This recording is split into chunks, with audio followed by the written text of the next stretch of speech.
Good afternoon. Yeah. Winning. Most people think it's everything. But really what's everything is how we win. See, I work with companies all over the world, and I work with CEOs, and what's interesting and always consistent is when I ask those CEOs, are you winning? They immediately respond, yes. But when I walk the hallways and I walk the shop floors and I talk to managers, operators, and I ask that same question, are you winning? Normally they have no idea. And most often they don't know if they're winning or losing until the end of the month. Then it's too late. See, I've lived this story for over 30 years. And today I'm going to talk about how we win. Now I'm going to have fun. I'm not going to be all Harvard-y on you. I'm not going to be Harvard. I'm going to be just Billy. Okay? So, I want to tell you a story. I was leading the world's largest tire plant. 3,000 people. We made 65,000 tires a day. And we had just won the Nobel Prize or the Shingo Prize. And I was excited. I knew I was going to get promoted. I'm going to run North America. I even called my mom. I'm a mama's boy. Ring, Mom, I'm going to get the call. The phone rings, ring. I pick it up. Hello. Hey, Billy, this is Rich Kramer, CEO. We've got a great opportunity for you. I'm like, yes, sir. He says, we want you to go to Fayetteville, North Carolina. I'm not, that's like Gilligan's Island. You start out on a 3-day trip and you never come back. I'm not taking that job. And so the phone rings and I take the job. And I said, first I'm going to go, this is for undercover boss. I go on night shift. I have on my blue jeans, a baseball cap. No one knows I'm there. I want to know if they know what winning is. So I run into the union vice president. He's walking with me. He's got this big wad of tobacco in his mouth. We're walking. I said, I'm trying to get inside of his head. What's winning? I said, approximately how many people work here? I'm thinking he's going to say 2,500.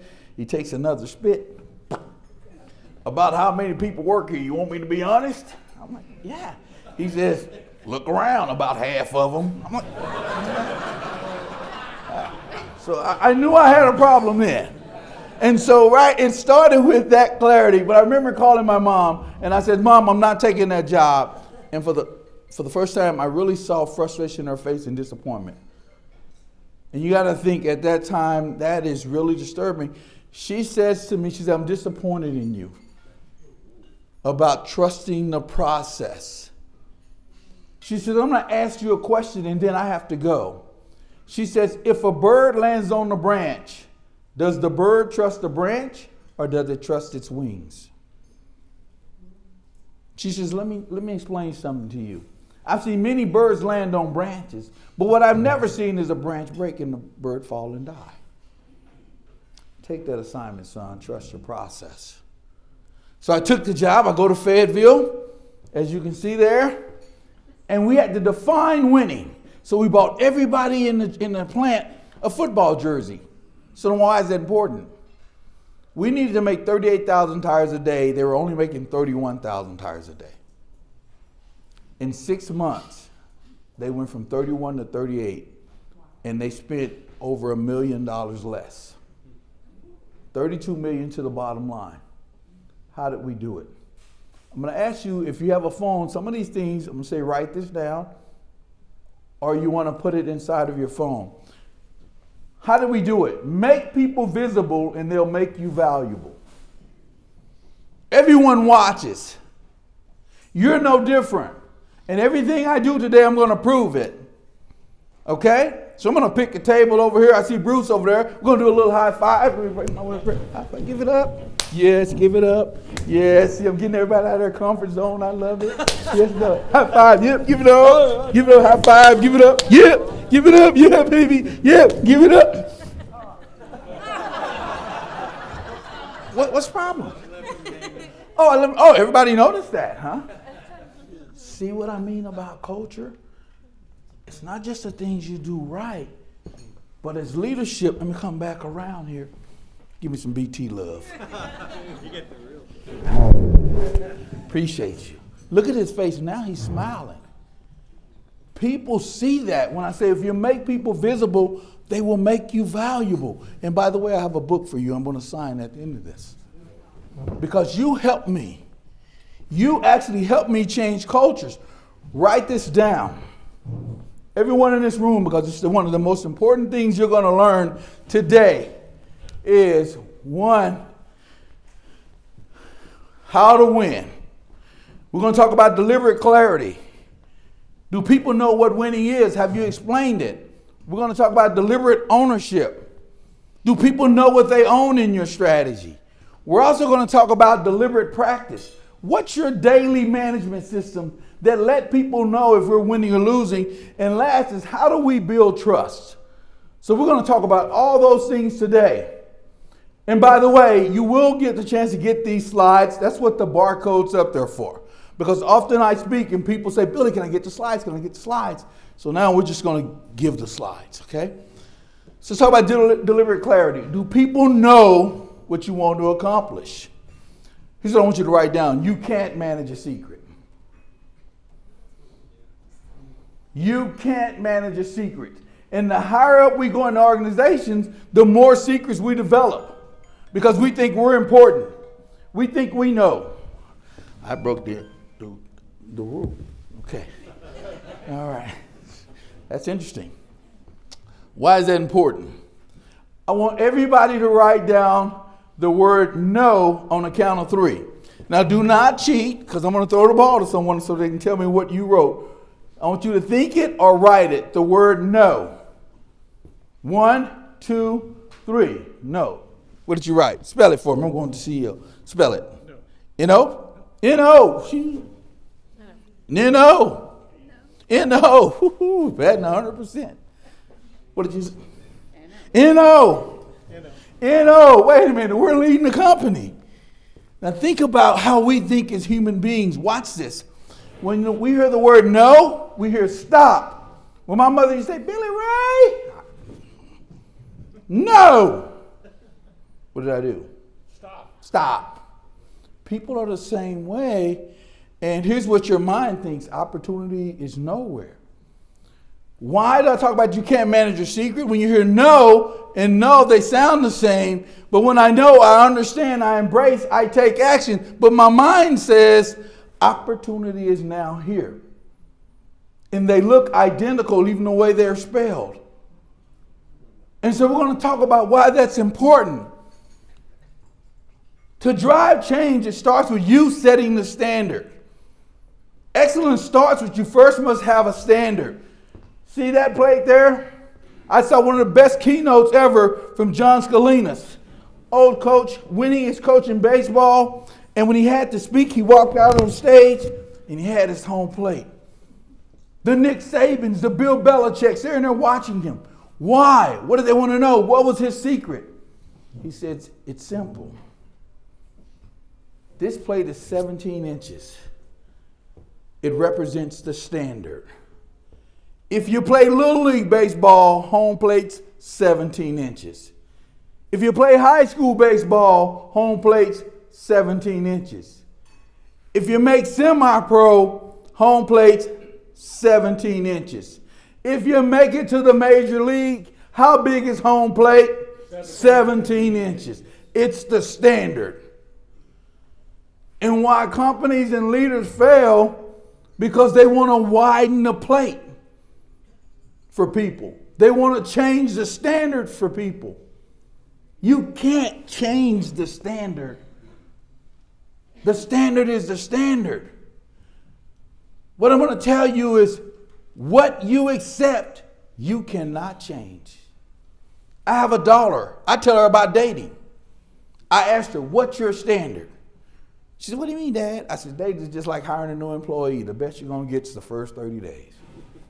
So if he's not doing it in 30 days, you need to reevaluate. So now when I say, what's your standard? Let's go into plant. Most leaders want to widen the plate. What's your standard around safety?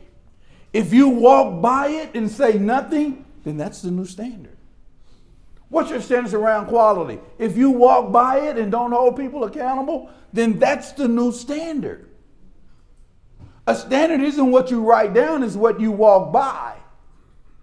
It's what you live with.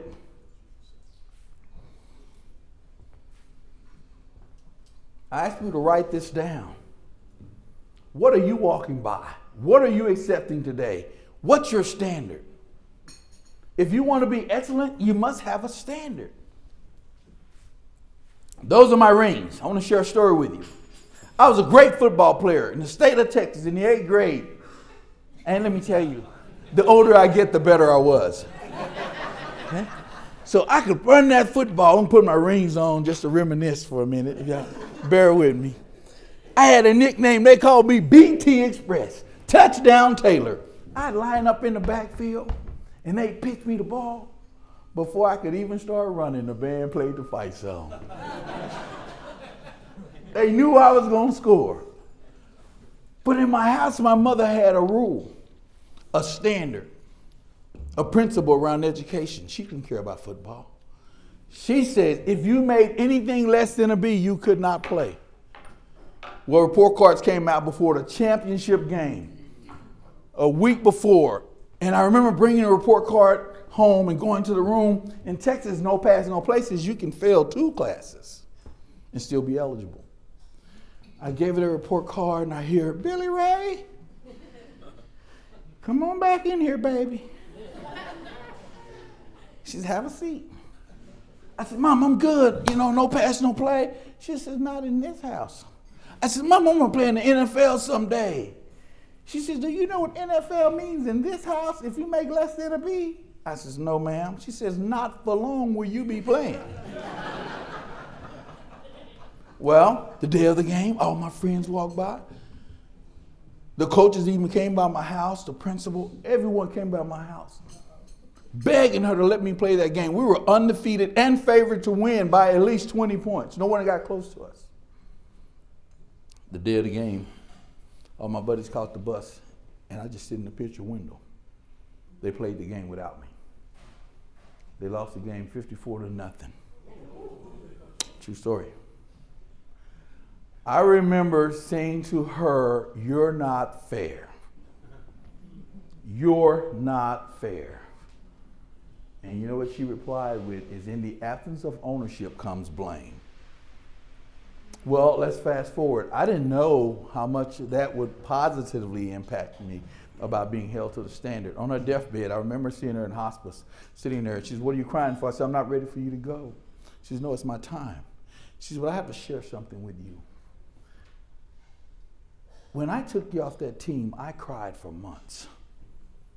I was wondering if I made the right decision. She said, why am I telling you this? Because leadership is hard. To have the courage to make decisions around the standard is hard. Baby, I wondered if I made the wrong decision. I cried many a nights. But I look at you today, and that was one of the best decisions I ever made. And it still didn't click until my best friend was killed in a motorcycle accident, and I went to his funeral. And when I got there, all my buddies was around the coffin, and I got there a little late for the viewing, and they said, he wanted us to tell you we envied you growing up. We envied you. We don't remember the score of that game, but we do remember the standard. And that's how we raise our kids. I want you to think about the standards that you're setting, the coaches and the teachers you remember and that you love. Those are the people that held you to the what? Standard. So what's your standard? And often businesses fail because leaders can't hold them to the standard. So we're going to talk about that. Here's the formula for winning. Strategy plus execution equals results. So why do so many companies fail? Because people don't know who owns what. It's that plus. So when we go out to companies and we work with companies, the first thing we do is build that strategy. The second thing we do is break that strategy down to who owns what. So what we do is, I'm going to brush through it for the sake of time. We say we're going to build a strategy on a page. This is a fact. But from Harvard Business Review, a staggering 85% of leadership teams dedicate less than 1 hour focusing on their strategy. And half of them don't spend any time on strategy. They make it, put it in a laptop or a computer, or it goes on the wall. And therefore, when they do that, that strategy is now a secret. And you can't manage a secret. And so what we focus on is this. We build a strategy, one page. You start your purpose. Why do we exist? And I'm gonna have fun with this one. This is my personal health strategy. My wife, excuse me, honey, she says I'm twice the man she married, and that's not a compliment. Okay? But I'm gonna do a weight loss one, and I say, first, what's my purpose? I want to get healthy by losing 50 pounds. What's my current condition? Strengths, I like to eat salads. Weaknesses, I also like to eat candy. What's my opportunity? I don't have a gym, but there's one down the street. What's my threat? My mother-in-law lives with us and she likes to bake cakes every day. What's my critical performance indicator? My weight loss. That's the main thing. Where am I going to focus? Where I eat, what I drink, how I sleep. How am I going to measure that? When I put all those together in 10 seconds or less, I'm off by 2 pounds. Why am I off by 2 pounds? I'm eating too much chocolate, too much pizza, and guess what? I'm not sleeping enough. So now what's my strategy again? And my actions are going to be around fixing those things that drive my strategy. But once we make a strategy, we start at the top, break that strategy all the way down in the organization. Then we break down who owns that strategy. And then we built this into a software that within your company in 10 seconds or less, you can see if you're winning or not. And so then now that we have ownership, what we focus on now is how we're going to lead that strategy. Here's what happens in most organizations. 5% of the people think they make things happen. 15% of those people watch things happen. And 80% of the people wait for things to happen when you think you're driving accountability down. What we focus on is this. We focus on ownership, flipping that pyramid so that you can go see 80% of the people that make things happen. The leaders that are reporting to your staff, they're driving that strategy deployment, enabling, and now that vision and the difference between ownership and accountability is a mindset change. And you're no different. So now here's why I start to have fun. We're going to talk about why is ownership so important. I want everybody to stand up. We're going to exercise. Get outside your comfort zone. And Doug was my first hype man when I did this. All right, everybody, want to put your hands up. Give me spirit fingers. Wait a minute, where's my phone? I want a picture because I want to prove to your kids and your grandkids. I'm going to share this with all the people so you can say you weren't here. I got evidence. Now that looks good. It will be posted on LinkedIn later. All right, here we go. Hands up. I'm going to give you clear instructions. We're going to go to the left, count to 3. We're going to go to the right. We're going to count to 3. We're going to come back in the middle. And on the count of 3, 1, 2, 3, we're going to clap and wake ourselves up. Any questions on what I'm asking you to do? Here we go. Hands up. To the left. Spirit fingers. To the right. Spirit fingers. Here we go in the middle. Ready? 1, 2, 3. Now, why did all of you clap on 2 when I asked you to clap on 3? We were watching you. Oh, say what? Say it again. We were watching you. What did I just say? In the absence of ownership comes blame. Right? You gonna blame me? You gonna blame me because you didn't focus. Now, who said because you did? Raise your hand. All right, wait a minute. I see her back here. She stuck hers up first. I'm coming to find you back there. You know why? You yelled it first. I can't manage a secret. And if it's not psychologically safe for you to tell me, Yep. I'll never know. Absolutely. Thank you. That's how change happens. You create those environments where people can be their authentic self. Because we say we own it, but do you really own it? How many of you out here driving change? You take risk. Show of hands. Now everybody's scared of me. I'm not going to raise my hand. Please have a seat. Why did I ask you that?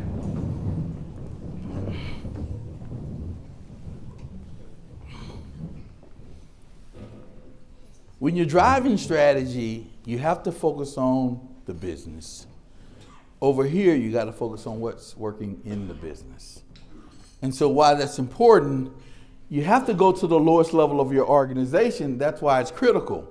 So when we were in Goodyear, one of the things I talked about is strategy. We have a strategy to make $9 million. Often, when we made $8 million, what normally happened? We get everybody in the room and the leader starts saying, we've got a problem, right? Stop spending, no traveling, no catering, get your ink pen out of a hotel room. And you're like, what does that have to do with it? And then when you miss, this is what the org chart looks like.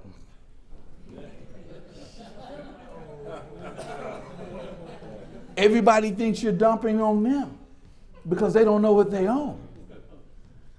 And what we focus on, good organizations focus on once they deploy the strategy, now they connect the strategy, and then they connect the owners to those strategies, and that's how they win.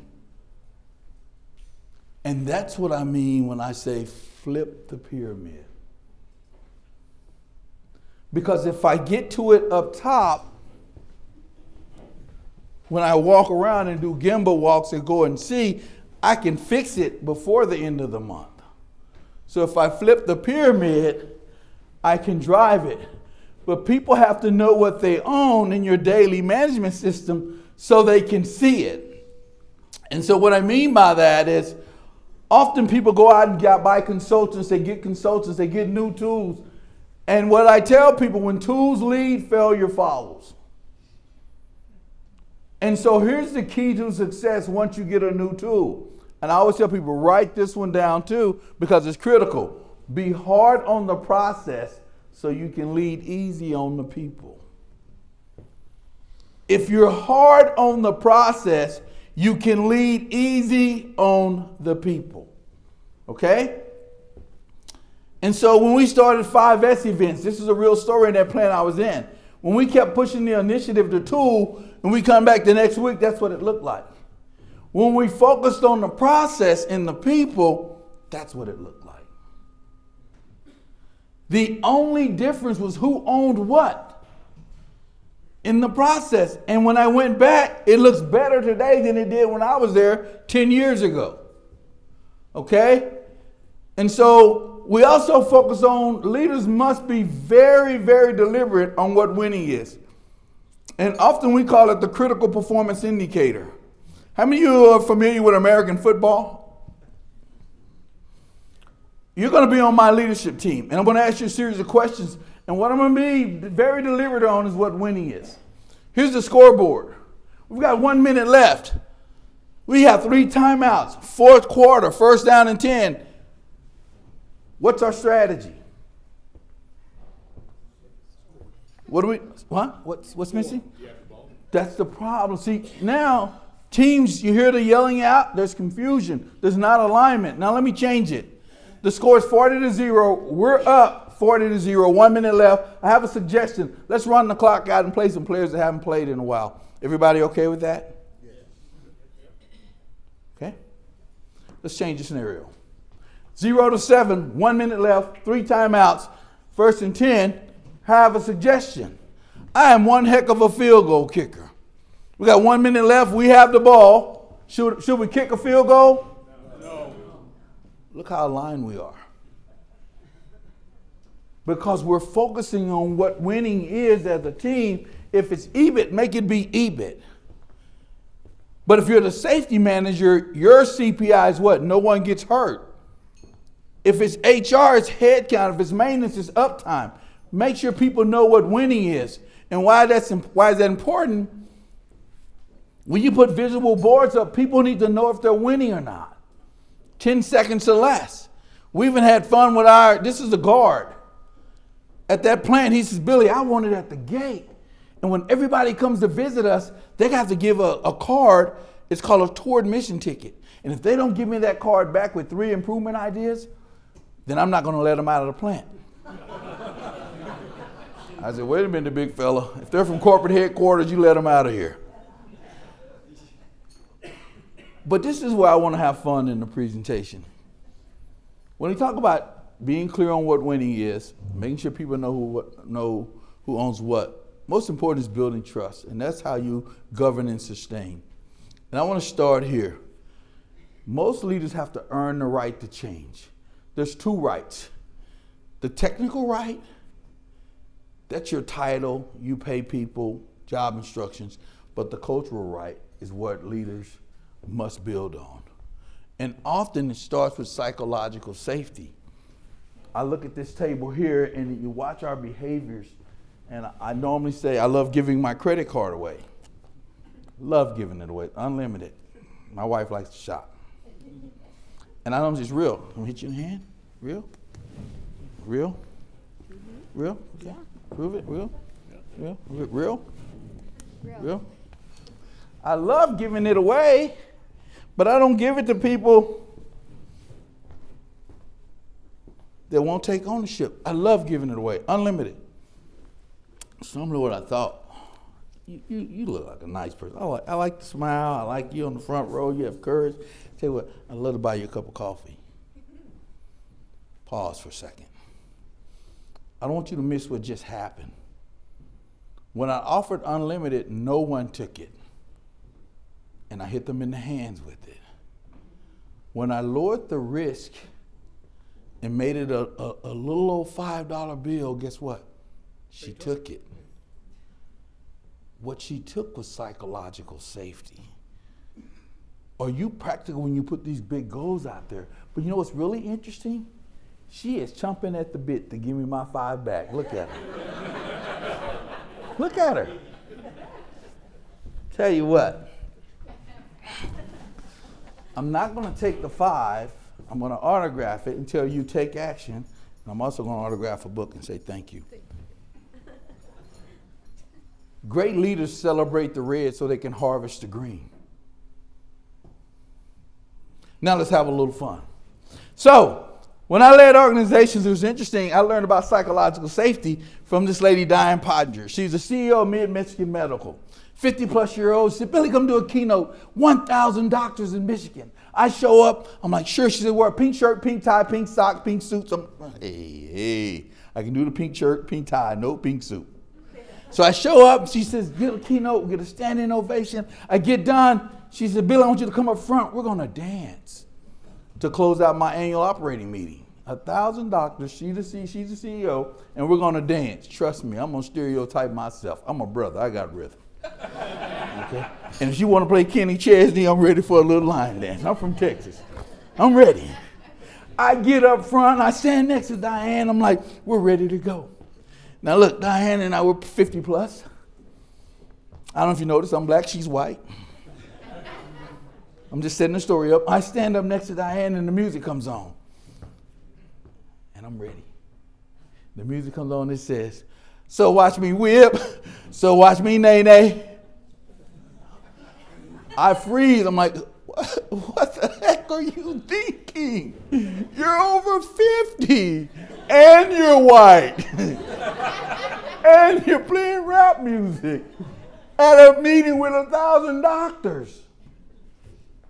What do you think I do 3 seconds later? What do you think 1,000 doctors start doing? So watch me whip, so watch me nay-nay. I was blown away. What did she do? She created a safe environment so you can change. People don't resist change when it's done with them. They resist change when it's done to them. See, they felt a part of that. They saw me looking, saying, what the heck?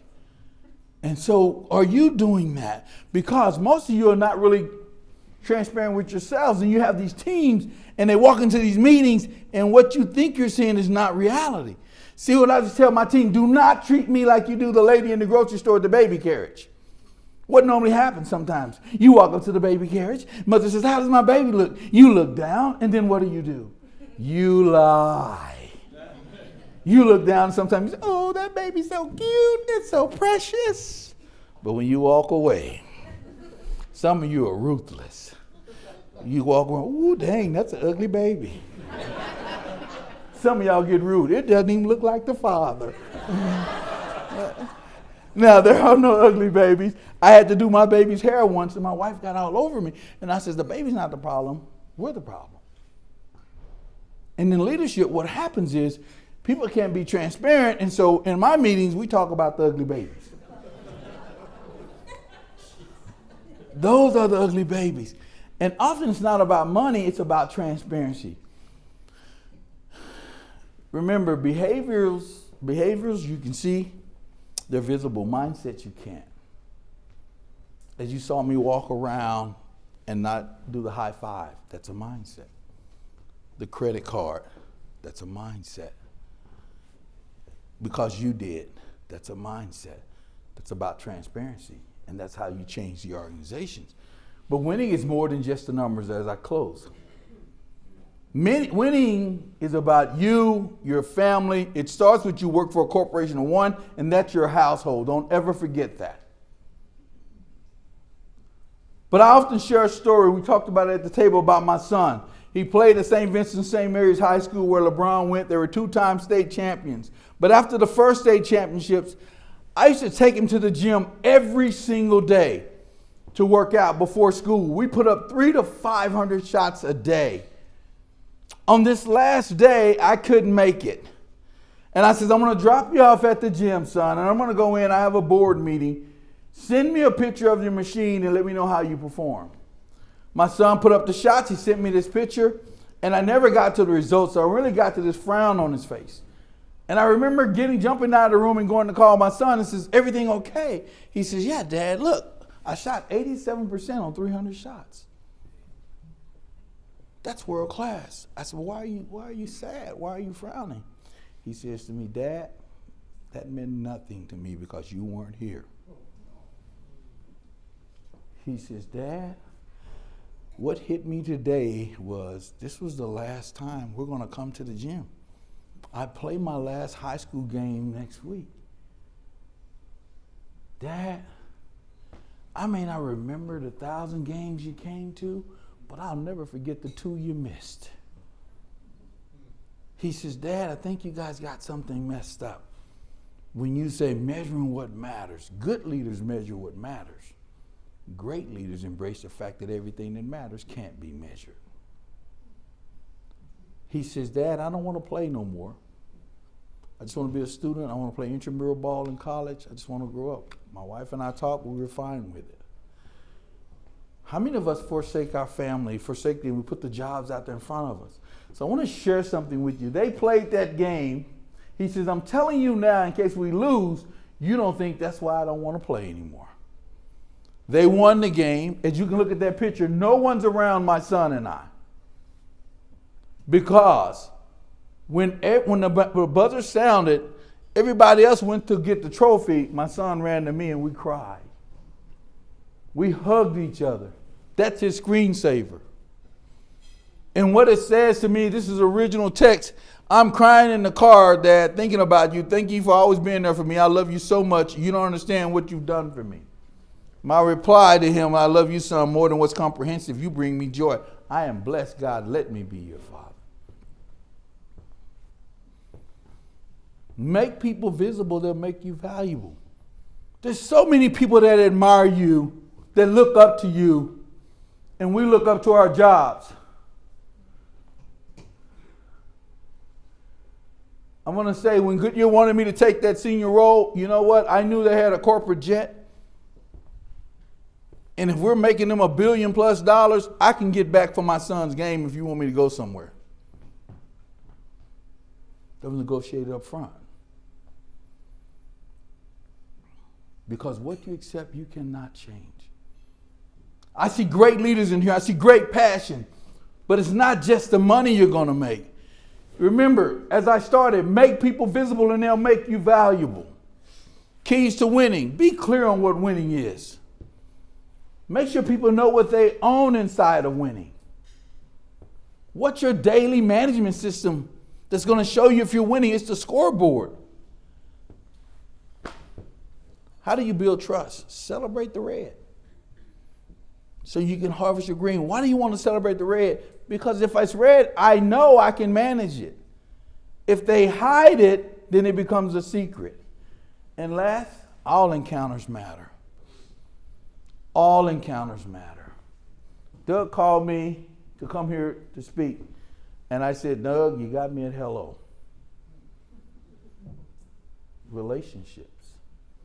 Whatever he calls me for. Billy, can you come up ready for a podcast? I'll be there, Doug. Got a dentist appointment. I'll be on the highway right away. It's not about a dollar amount. It's about a relationship. It's about friendship. For all of you out here, if you scan that barcode, you can get all these slides. And there's a barcode on that over there, and it'll give you all of these slides you have back here. My team will get it for you. That's what we do, and I want to thank y'all for having me here today. And thank you. And Doug, thank you, my brother from another mother. Thank you.